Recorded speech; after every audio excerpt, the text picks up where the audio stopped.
There we go. There we go. There we go. Well, good morning, good afternoon, good whatever it is you're doing. And whatever.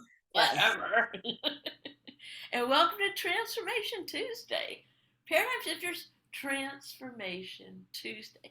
Even though we're recording it on a Thursday, we're going to call it Transformation Tuesday. So, yeah. So, what is? Who is? Who are paradigm shifters? Who are we anyway? And we are a growing global community dedicated to shift and uplift the planet. How's that? Not just so yeah, the whole planet. We're taking on the whole thing, and we've been going at this for since March of 2020, every Tuesday, with guest speakers and guest topics, and you know relevant topics. And for our month of October 2023, the topic is embracing change. Yeah, let's take a deep breath in on that one. Yeah, embracing change. All right.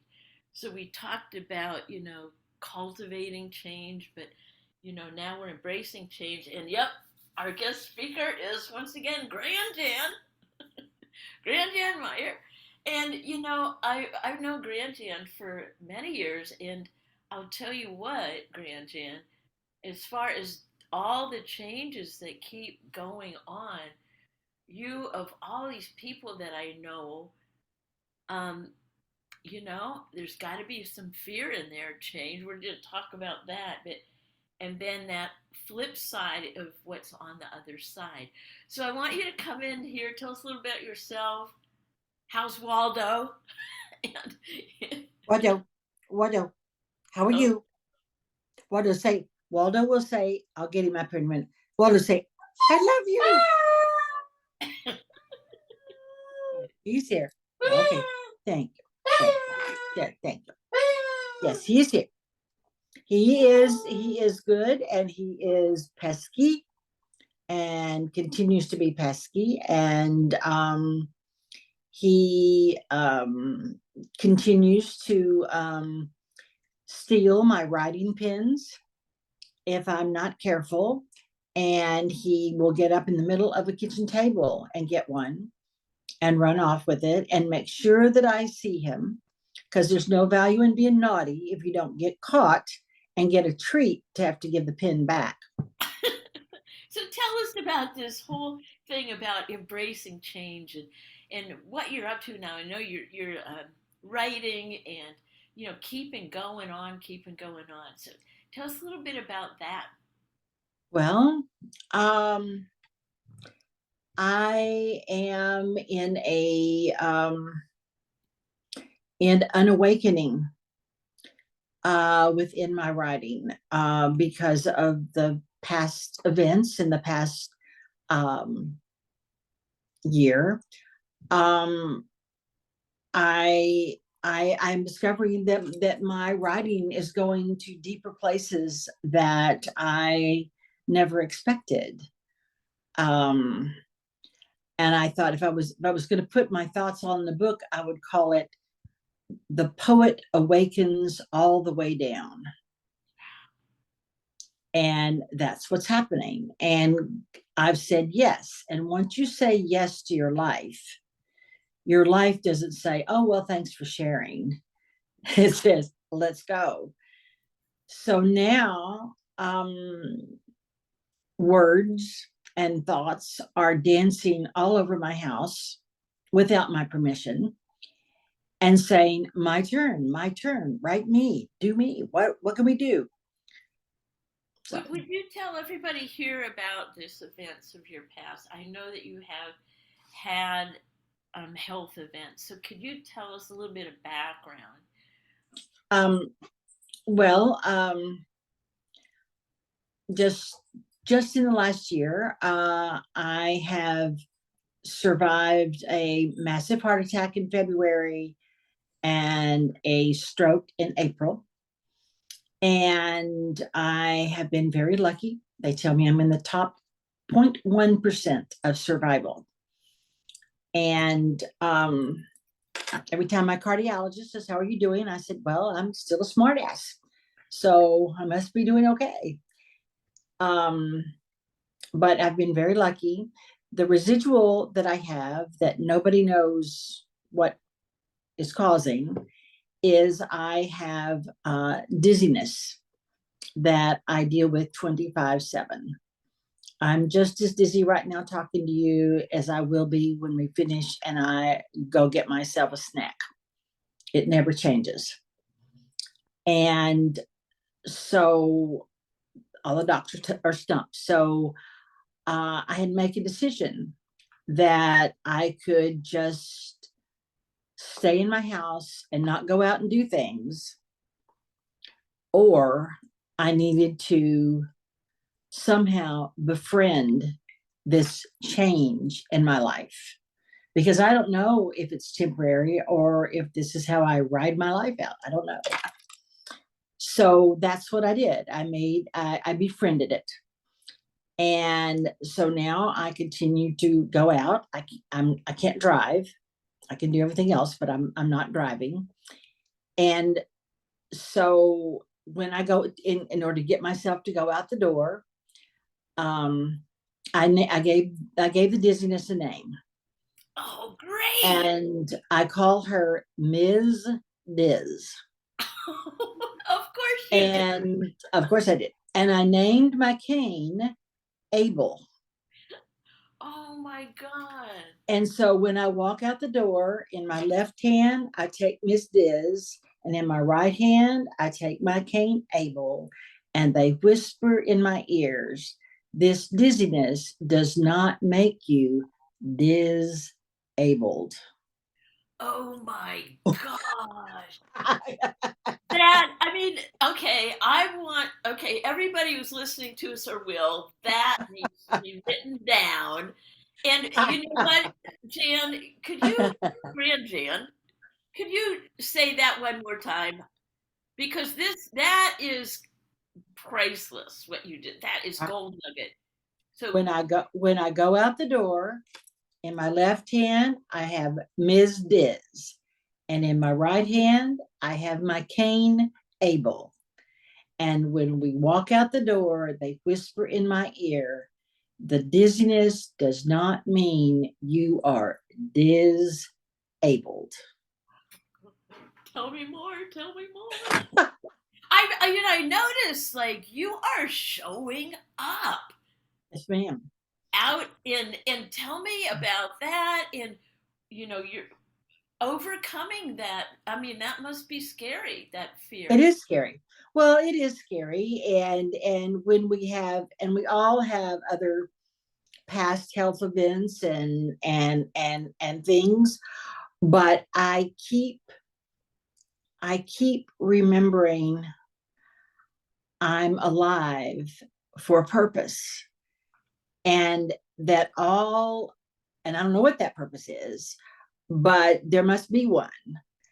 And that in the midst of all the change that we all are experiencing personally and in our world and politically and everything is changing. Um, and Our technology is changing everything.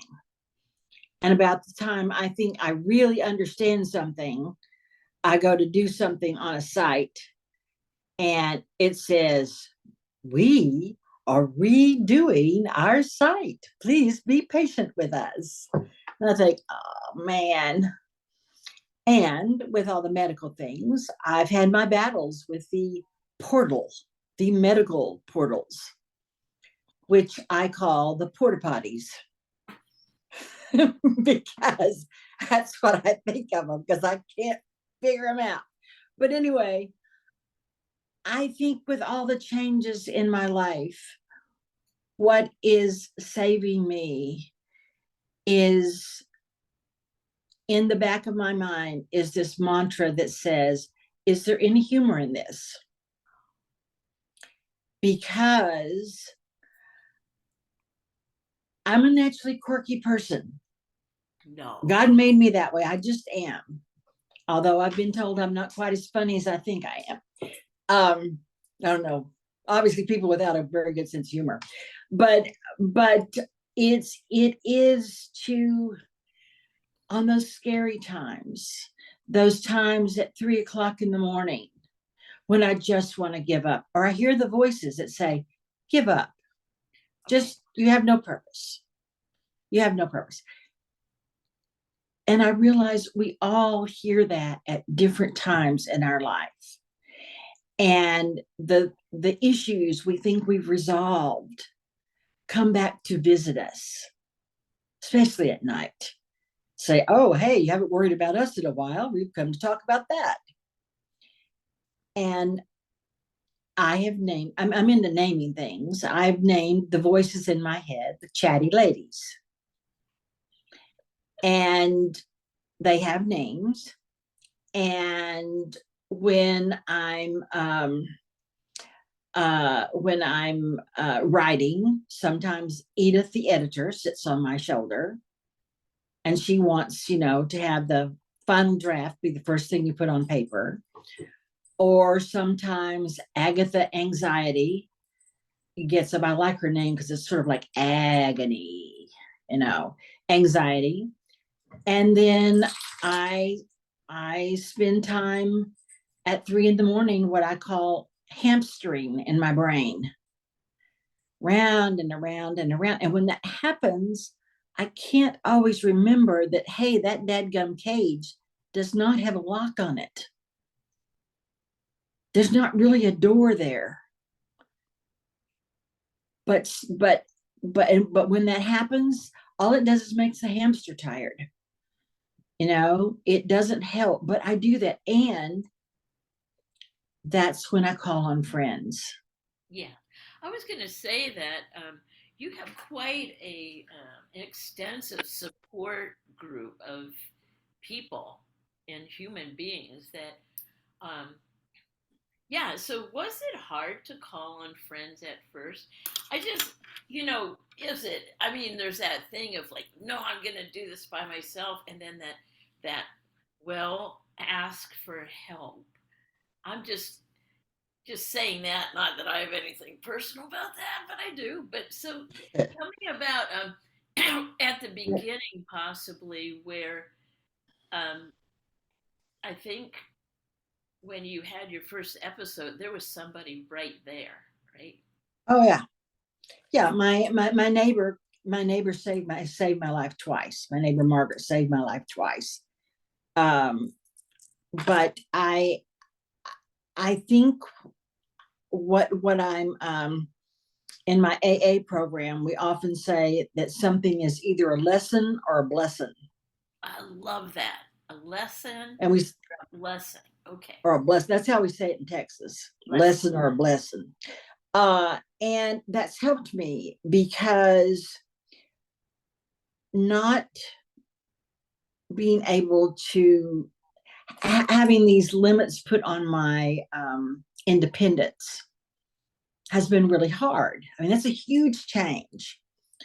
And I'm out of toothpaste or whatever, and Waldo, my dog, has volunteered to go to the store and get it. And he gets in the car and he says, "Oh yeah, I don't have an opposable thumb. I can't drive."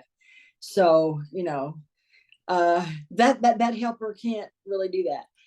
But what I've been learning, and this is about change, I've been learning the difference between humility and humiliation. Oh my goodness. Write this one down, folks. The difference between humility and humiliation. And what goes along with teaching that about, and I have had people call me out on this. Somebody said, if you say, "I don't want to be a bother" one more time, I'm going to strangle you, including my children. Although when I say that to my son, he says, "Too late, Mom, you've always been a bother." Anyway, he's a little sassy. I don't know where he got that. But part of the lesson and part of the accepting the changes, especially as we change seasons of our lives, uh, is that we have the opportunity to become gracious receivers. Oh my goodness. I Yeah. like the role of helper better. I taught school for 32 years. I like helper. But what I'm learning, I mean, well, I love to help people, and it always makes me feel happy. But what I'm learning is that when I refuse to let people walk in the story of my change, Ooh. then I deprive them of the gifts they gain from being of service. And I can code it any way I want. Uh, but I've learned that if you ask somebody for something and they say no, it just means no. It doesn't mean no, you worthless human being. How dare you ask me? All those old messages, you know, I mean, they just said no. I mean, it's not convenient or whatever. And that makes me laugh. It makes me more creative. I find that I'm by myself. Have been by myself a lot, but now I'm getting out and going to meetings and things, and I'm going to all kinds of online wonderful things, writing things and meeting people from all over the country, because I go, oh, somebody's talking about some fabulous trip, and I thought, oh, I'll never go there. More than likely, I mean, I might, but but but I can stay with that. But I realized I got one of the workshops. In fact, I was on a workshop this morning, and there was a an incredible Kafka quote that said, "You need not even leave your room to be on a pilgrimage." Ooh. You need not leave your room to be on a pilgrimage. So, Yeah. yeah, I want to talk about, I mean, there's so many things, but you know, meditation and prayer has become, that's invaluable.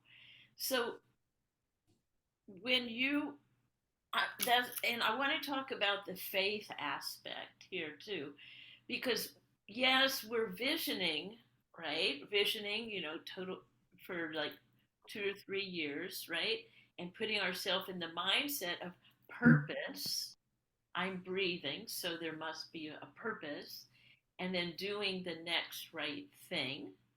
And for you, you've got pens everywhere, and you're so creative. You always have been creative, but and you said something at the beginning about this being possibly the most creative in the depth of what you've been writing. Absolutely. And you know what?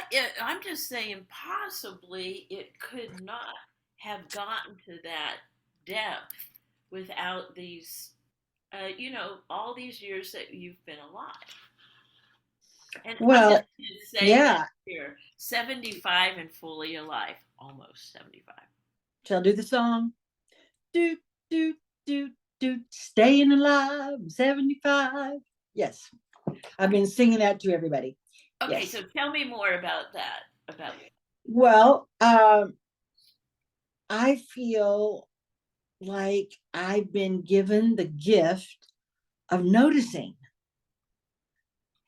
and and embracing with the change, embracing the gratitude of getting to be here to experience change. And that doesn't mean I love it all, because acceptance does not mean agreement, ooh, but it's it's like seeing the world in a whole different way. I I found in restoring with this change, I found a picture of myself as a 5-year-old. And long story for another time that goes with that, but I put it on my desk, and she is my muse. And she is, now that I have said I'm I'm here, I've come back for you. She has said to me, I've been waiting such a long time. I thought you'd never come. And that is part of the change, is connecting the parts of ourselves that have been waiting to speak. And there's, and I mean, that's prayer and meditation. And I make my intention for prayer and meditation every day. And sometimes I do it. And sometimes I start out and I read my readings. And 2 hours later, I'm looking at cat videos, you know, because I'm I'm a human, and I'm still going to be human. But every day, I heard something the other day that I really like when you talk about faith, and it said that it was shorthand. It said, "God's day, God's way," and I know when I live in spirit and I live in gratitude, I'm more likely to deal with all the negative stuff. Um, I'm a creator, just like everybody here. I'm a creator. And boy, can we create bad stuff. I mean, I can pull up a bad story. And Judy, you taught me about the what if up. And I have to be conscious about that because I have much more years of practice what if down. And change, we're kind of, as humans, we kind of like things to kind of be in the same way. I've even heard people speak, and I have thought it on occasion, that, there were some nice things about the lockdown. I could just kind of, you know, and that's, I'm not saying that was a good thing. I'm just saying that it's this change, and it I listen to the world my grandchildren are in that I don't understand, or even my children I don't understand. And part of that change is that I'm on one planet, they're on another planet, in our own orbits, and we sometimes go by each other. And if there's a teenager awake on their side, they go, hey, and then it just floats on off, because we don't speak the same language. So that's what makes change hard. We keep assuming.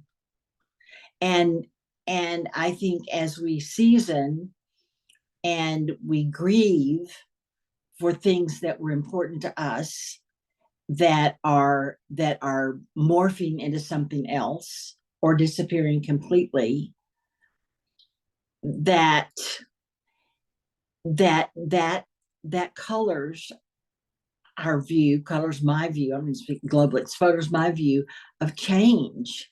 Mm-hmm. And change can feel scary. And boy, does fear love for me to get scared about change. Really. So I want to ask you one another thing, and then two more things. One is, what the heck are you working on now? I want to know. I want to know what kind of writing you're doing now, and because you're not one to be. I mean, we're going to get this stuff out there. Well, now that's another fear of what Yes. may you may not. But what is your pen telling you to do now? What are you creating now? I mean, I love it. It seems to me like you're, like you said, the depth. Tell me what you're working on now. You're Well, right. and this deep dive retreat that I've just come back from, I said out loud that I am willing and ready to become public about my writing. You just did it. Ooh, oh. And that includes a lot of different things. I'm actually having somebody come tomorrow to help me figure out how to organize my writing into files, and that's not my thing. Into files and Google Docs and all that. She's going to come speak Google to me, and so that's one. And that's the first step, and then after that, we're going to. I don't know who I'm going to. I don't know who to talk to how to do this, but I've had a lot of requests for a book, a chapbook, some kind of a book for the writings, uh, and I'm going to do that. I also have had many people tell me that they enjoy hearing me read my writing, and I keep running into writers all over the place Well, in my AA I meetings. want to put a pause here. Yeah, go ahead. I would love to have you pick up a rating and read read anything that you got there. That's always, gosh, it's funny. It's all that. And then I'm gonna ask one more question after this because, um, Okay, yeah, let's just because I haven't seen you in a long time, but uh, right. I'm just kind of looking, going, oh, because my writing is kind of all over the place. Um, okay, this was a writing I did with a group, and the well, you, prompt was, you know what we're doing here. You just told us that you were going maybe. oh, I know, I know, I Like know. we're lighting this fire. So yeah, so it's all Okay. yours. And then one more question after this, and we'll turn Okay, it. this is a short writing that I did. The prompt was, trust me, I don't know what I'm doing. All right. Trust me, I don't know what I'm doing. Writing on this line spiral makes me nervous. Do I have to stay in the spaces? I think I like drawing journals better. More room to scribble scrabble or make little dots. Can lined paper hold all my ideas wildly dancing on the paper without my permission? Trust me, I don't know what I'm doing. I couldn't find my phone yesterday. I vaguely remember something called Find My Phone. I couldn't figure out how to use that or where the link was to it. Trust me, I don't know what I'm doing, especially with technology. I Googled Find My Phone, didn't understand it, but saw a link and pressed that. Something happened on my phone. It didn't find it, but I didn't quite understand it. 2 days later, I received a PayPal notice saying, along with a note saying, thank you for your $40 recurring monthly sign up. We appreciate your subscription. Signed, Hong Kong Cell Phone Service. Trust me, I don't know what I'm doing. I tried to figure out how to cancel it. I tried distant things, and you don't go to PayPal, you go to paypal.com, because at PayPal, you get disembodied voices who say, if you'll just download this app onto your phone, we'll help you. The truth is, I don't know what I'm doing, but sometimes I do. I kept trying and finally got the subscription canceled. Trust me, when I finish doing this, I just know that there is a solution. Trust me, I don't know what I'm doing, but somebody does. I just have to find the right person to ask. Trust me.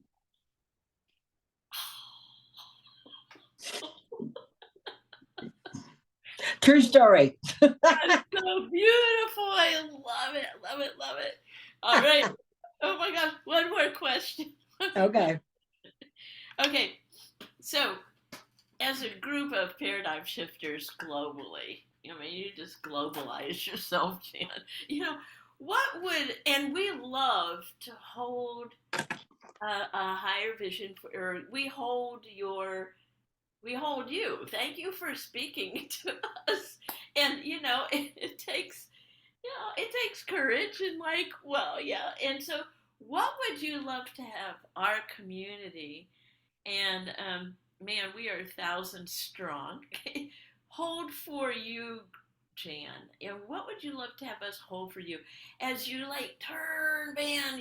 I love the party that you're throwing at 75, and that's just a human number. But tell us what it is that we can hold for you, your creativity, your life, and all of the gifts that you're here. What would you love to have us hold for you? Receive it. Yeah. I I have switched from let it go to let it be. And so all the things about my life, physically, whatever, um, I have decided, I have said yes to walking through every door that opens and to trust that I don't have to know where it's leading me. I know I am so alive with whatever is going on with me right now. I feel like a human nerve ending, and but I do believe that there is a call on all of us as creators who continue to see beauty and feel hope to put that out in the universe in any and every possible avenue that is open to us. And I've said yes to participating in that, whatever it means. All right. Okay. Period after we're getting this energy going.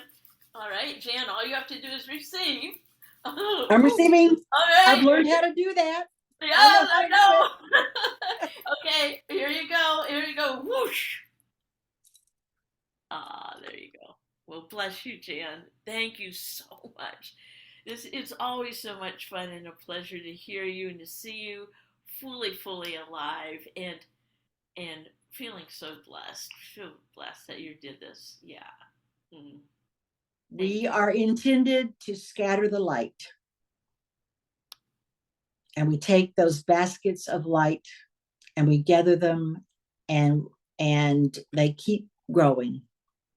And that's what we do, and that's what you do, and you've done it all over the world. And I give you credit for I give you credit for connecting me years ago and for being a large part of empowering me to see myself as a writer and a creator.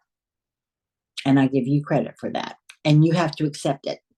Okay, I accept it. It was so much fun. Yeah, and it's so much fun being on this journey with you. And so with that, boom, Transformation Tuesday, it is a wrap.